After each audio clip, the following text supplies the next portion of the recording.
Oh, sapi liar. Harus ditembak dulu. Nggak ada cara lain. Misalnya di apa? Dipakai jala kayak macam jala gitu.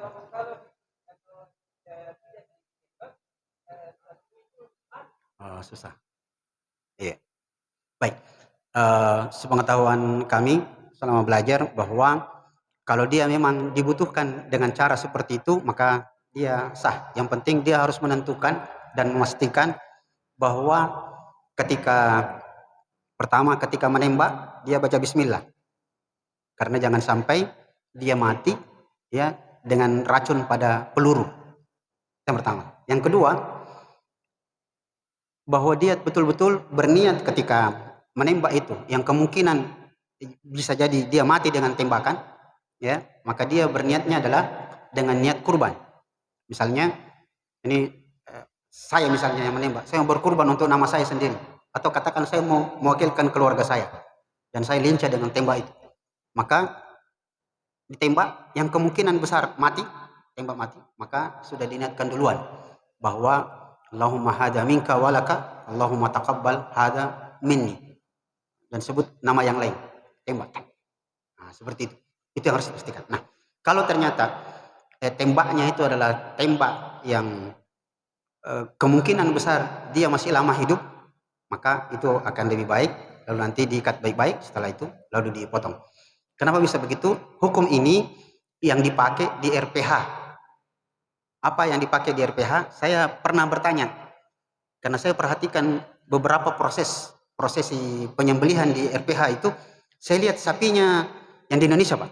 RPH di sapi itu tidak mengamuk anunya, sapinya. Padahal tidak terlalu diikat, satu di kakinya diikat.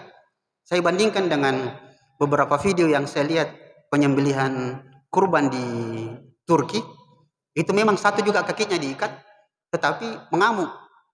Dan ketika disembelih, itu muncrat darahnya kalau yang di Turki itu.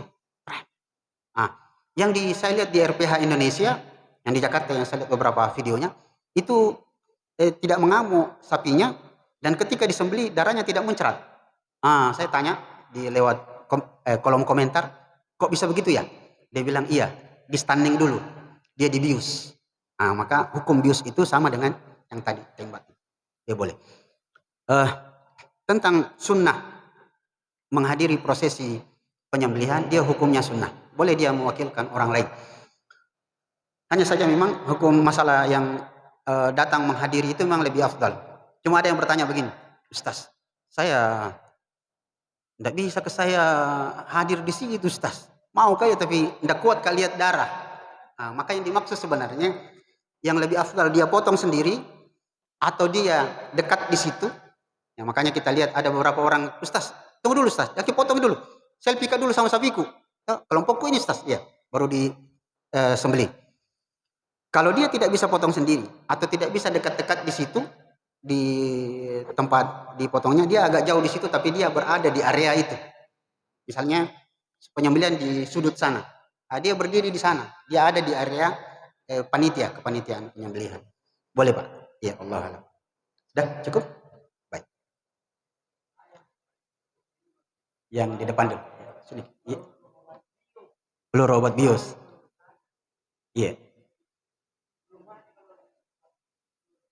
Iya, iya. Kalau peluru obat bius jauh lebih afdal. Iya. Seperti itu. Baik. Iya.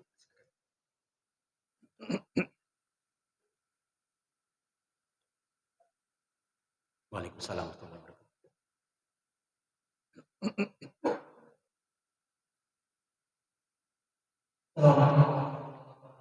Waalaikumsalam warahmatullahi wabarakatuh.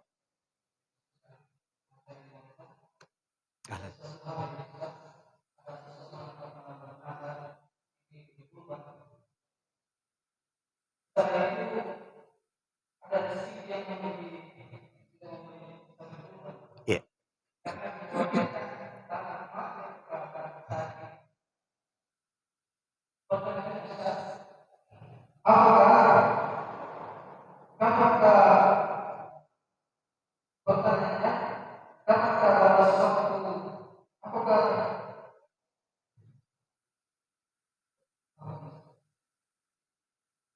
Yang bernadar tadi bernadar untuk berkurban. kemudian dia meninggal.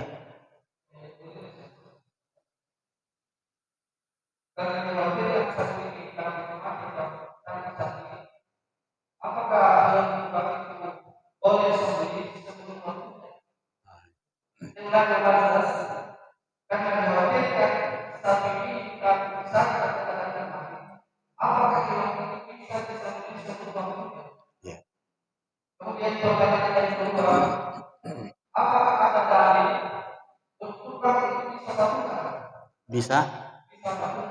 Ya. Sudah. Ya. Semua perbuatan terkhusus masalah ibadah sebelum waktunya tidak sah.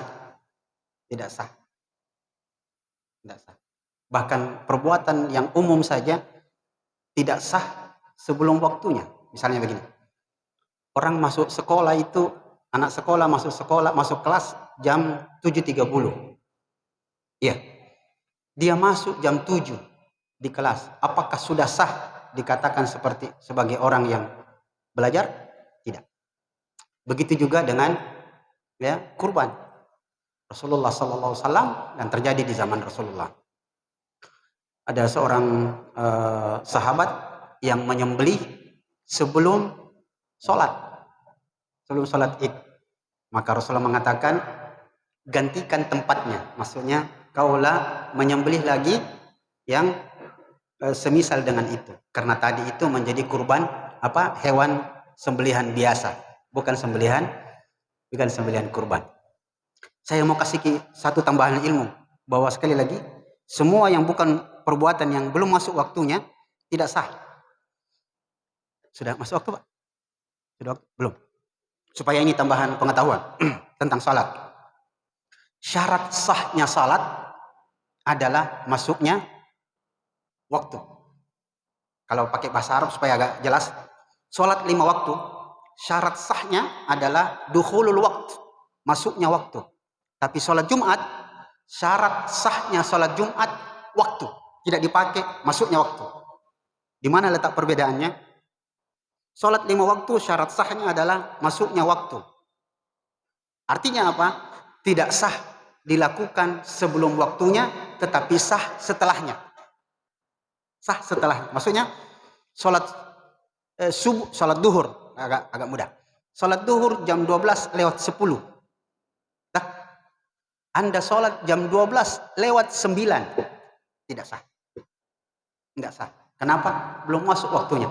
Tetapi sah dilakukan sekalipun waktunya sudah keluar. Salat duhur, Anda belum salat duhur padahal sudah masuk waktu asar. Kenapa? Tertidur.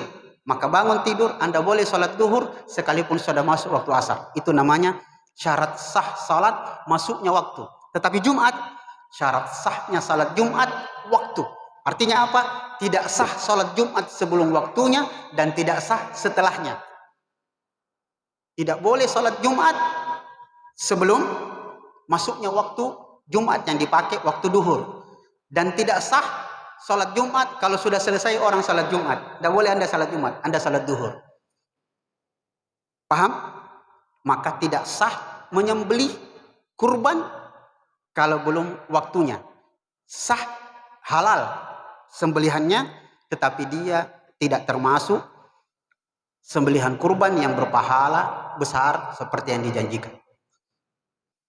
Yang kedua, dalil tentang bolehkah orang bersyirikat, berkumpul untuk menyembelih 1 ekor sapi, bertujuh. Ya, disebutkan kalau saya tidak salah Abu Sa'id Al-Khudri menceritakan, dan juga di tahun keberapa itu Rasulullah SAW kata sahabat itu, kami berkumpul bersyirikat 7 orang dalam 1 ekor onta, dalam riwayat sapi. Dalam riwayat disebutkan berkumpul 10 orang untuk 1 ekor onta. Yang kemudian ulama berbeda pendapat. Apakah untuk 1 ekor onta boleh 10? Yang paling kuat adalah tetap 7. Jadi dalilnya ada.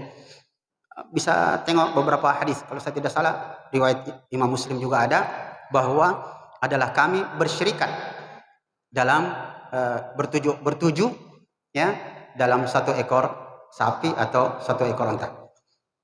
Mungkin lagi 2 menit. Saya ingin sampaikan satu pelajaran yang sangat penting dan mungkin antum akan tersenyum. Karena saya sendiri tersenyum ketika membaca itu betapa hebatnya ulama dulu. Ulama membahas apakah sah kurban berserikat 7 orang untuk 1 ekor sapi atau untuk 1 ekor onta, di mana 7 orang ini setengahnya berniat untuk memang meneteskan darah ikhlas karena Allah, setengahnya berkurban tapi niatnya untuk daging.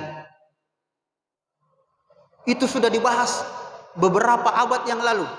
Bolehkah 7 orang ini berkumpul bersyirikat untuk menyembelih 1 ekor sapi, tapi 3 orang niatnya berkorban lillahi ta'ala, yang 4 orang dia berkurban untuk daging. Anda tidak tersenyum? Ternyata apa yang dipikirkan ulama dulu terjadi sekarang, bahwa kamakaman nih Pak, ada mantong orang berkurban memang untuk daging.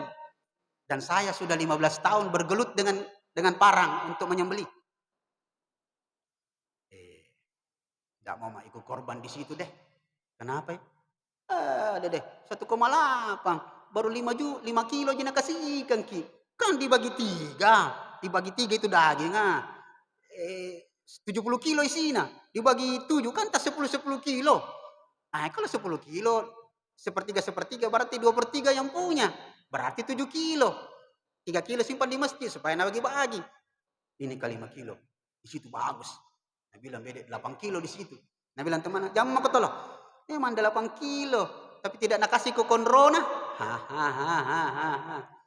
Di situ bagus ke 10 kilo menton nak kasihkan kau. Sesuai dengan kurbanmu. Kau tompa yang kasih ki. Tapi 10 kilo, tapi ternyata tuh kalau ditimbang-timbang 7 kilo daging, 3 kilo jame-jame.